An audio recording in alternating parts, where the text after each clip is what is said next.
Good afternoon. We are at the Bohannon property. We're going to be completing a repairability test. We'll be on the front slope, which is south.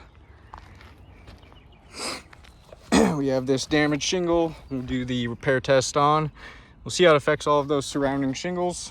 I'll give you an overview of all of those surrounding shingles before we get started. Showing you the current condition. Once we're all finished, we'll take another look and see those results.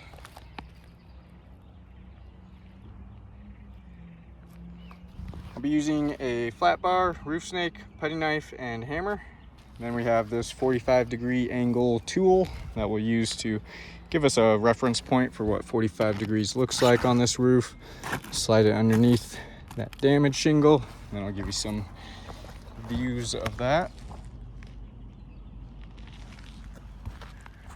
So this is what 45 degrees is, and throughout the repairability test, we'll do our best to keep those shingles at 45 degrees or less.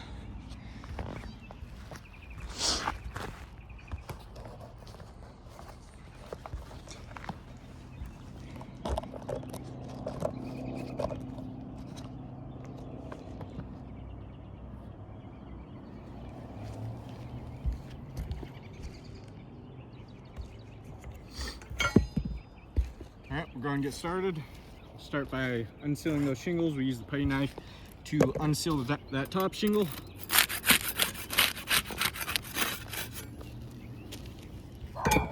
And we use the flat bar to unseal the rest of them. See if there's any differences with those tools.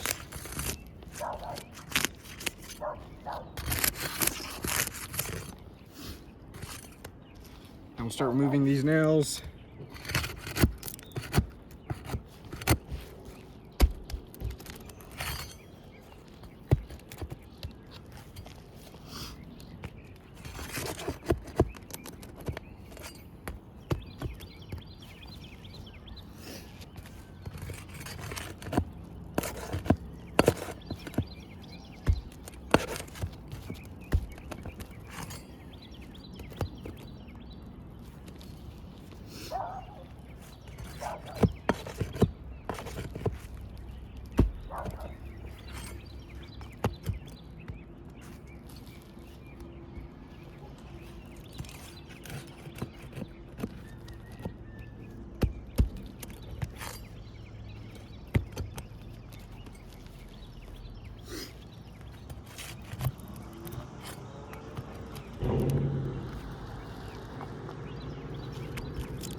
All right, that should be all of the nails, so we'll go ahead and simulate a repair.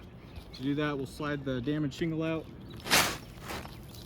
and we'll slide it back in, doing everything you would for an actual repair, so that should give us the most accurate results in determining whether or not this roof is repairable, as we're doing all the same motions and manipulating the shingles the same way you would for a repair. Okay, we got that shingle back in place. We'll start getting some nails back in there now. We'll be using the roof snake for that.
All right, we're all complete with that repairability test.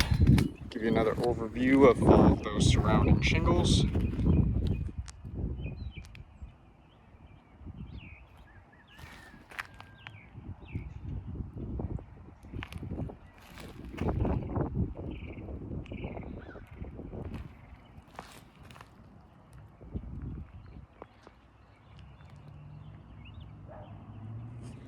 Take a closer look at these tabs right above that damaged shingle, the ones we did have to lift in order to remove those nails and get some more back in. You can see some stress fractures along these surrounding shingles on this tab where that matting on the shingle broke, causing damage to the integrity of those shingles. As we can feel where these tabs are much weaker in those areas with the stress fractures. Now that that matting is broken, and that'll not allow those shingles to do exactly what they're designed to do as best as they should. That broken matting. Give you a side view here, we can see kind of where that sharp bend is in the tab. That's where that stress fracture is.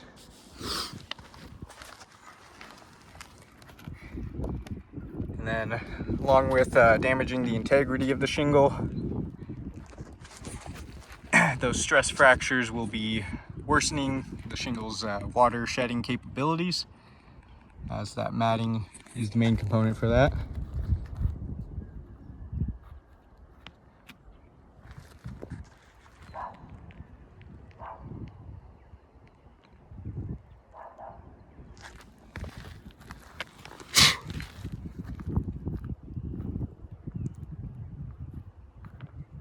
See that there.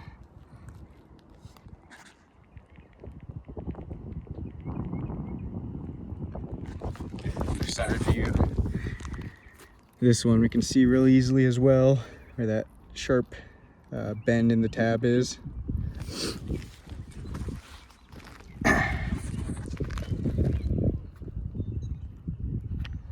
Along there, got another stress fracture.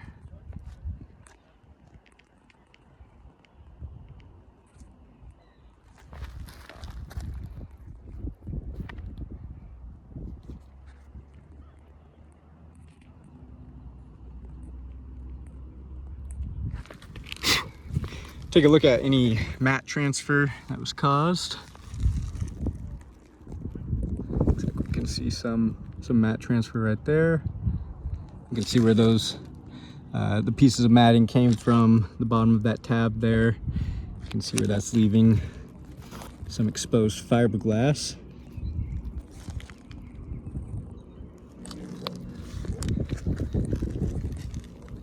Same thing here.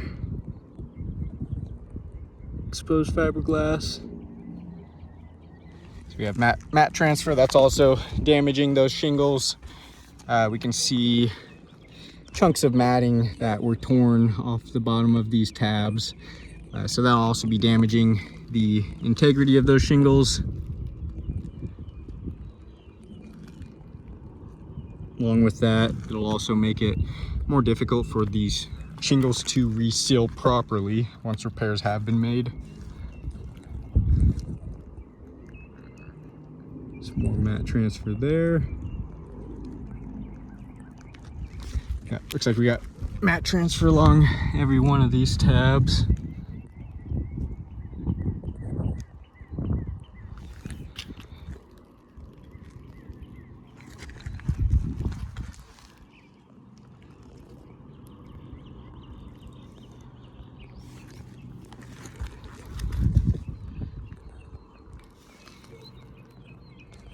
See that there?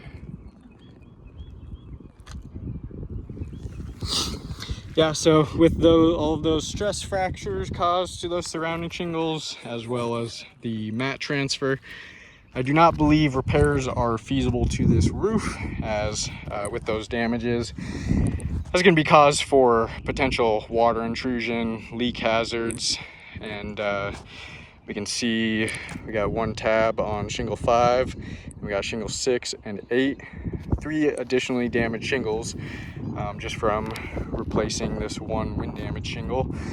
And so we can see the wind damage on this roof is very widespread. We got it all over.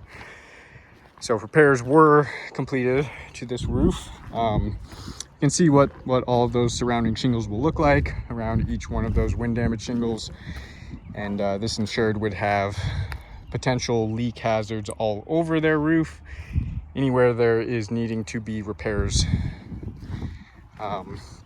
So I do not believe that it is possible to indemnify this homeowner with repairs, as they would be left with more damaged shingles than they had pre-loss. So I do not believe the roof is repairable. I'll go and chalk up all of those damages and get some better pictures of those. Thank you for your time.